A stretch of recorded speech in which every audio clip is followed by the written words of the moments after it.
Tonight, we've been talking with Supreme Court Justice Bernadette Clark. She's a pioneer for women in our region. You know what? They're never going to pick me.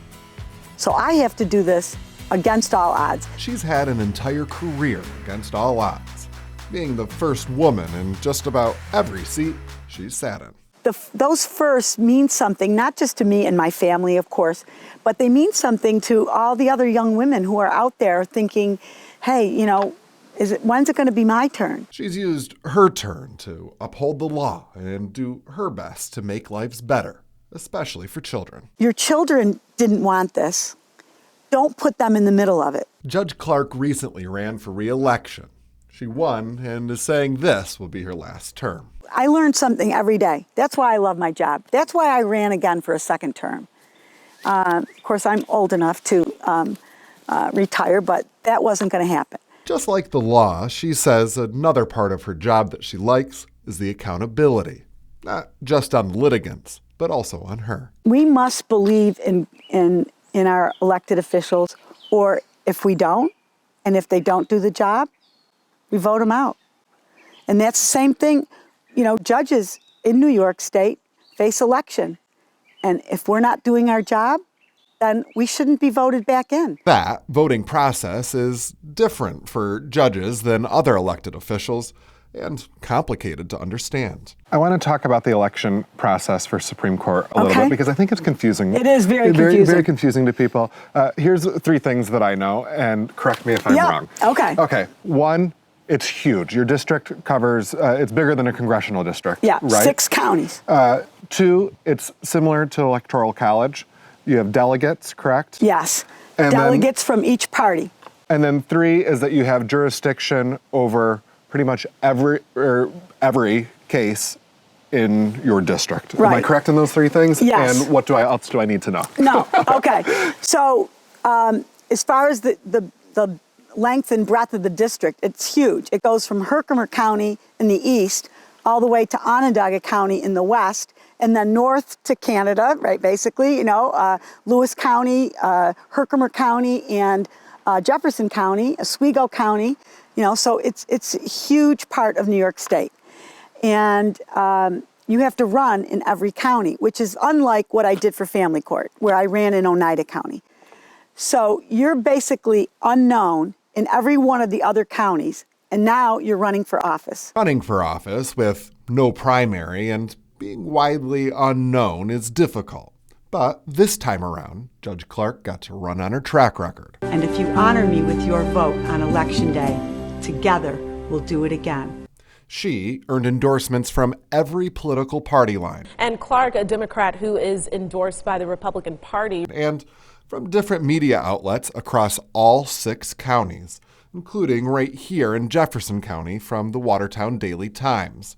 But it's after the election, she said, the real work begins. It could be as small as, you know, this is the fence. Well, your fence is on my property. Well, no, it isn't. Well, let's look at the surveys. It could be that small thing, or it could be a multi-million-dollar corporation having a dispute about an employee's contract. So it's not that much different from everything else going on in the world. So No. how do we get through it? Well, of course, when you're dealing with people, see, I don't think about my cases as cases. These are people.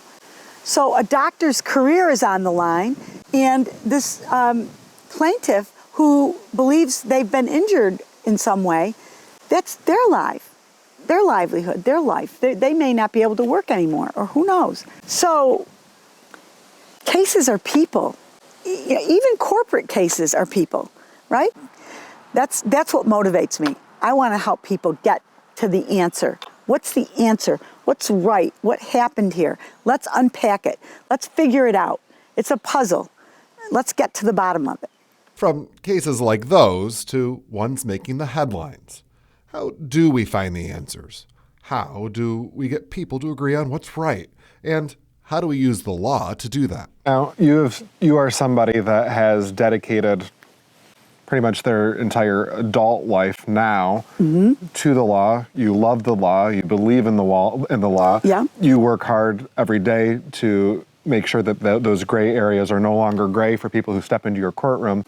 But in the headlines, we are seeing on a national headline scale things like Black Lives Matter and things for gay rights on the United States Supreme Court going through. Both things that I think are showing both the progression in our law and in some cases looking back and seeing how far we haven't come. And people are saying, is the law broken? The law's not broken. The law is a breathing, growing organism that changes, that takes things in, but I will say it does move slowly. I mean, laws were passed many, many, many years ago, and we're still having the same discussions today in 2020. As a district Supreme Court justice, of course, Judge Clark doesn't make laws. It's her job to interpret and then enforce them. How each judge or even person does that, though, is one reason her job exists. I believe in the law, but I also believe it's all about the analysis and how you apply the facts to the law.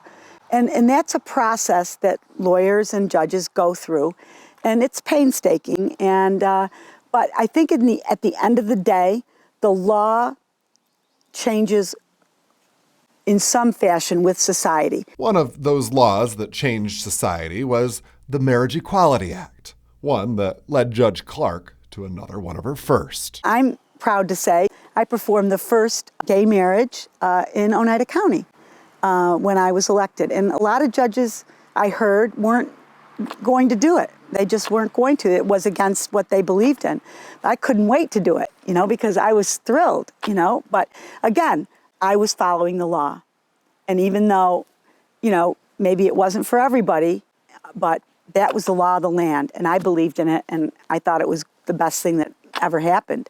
I remember everyone celebrating in the chambers in Albany. I watched the video. It was I was crying. It was very emotional. Those emotions paired with her empathy, I sat on the floor with him in the grand jury. compassion, smarts, and hard work have led Supreme Court Justice Bernadette Clark through a career of firsts that I'm convinced still aren't done. After the break. I'm happy to say that's going to be my last first, though, probably.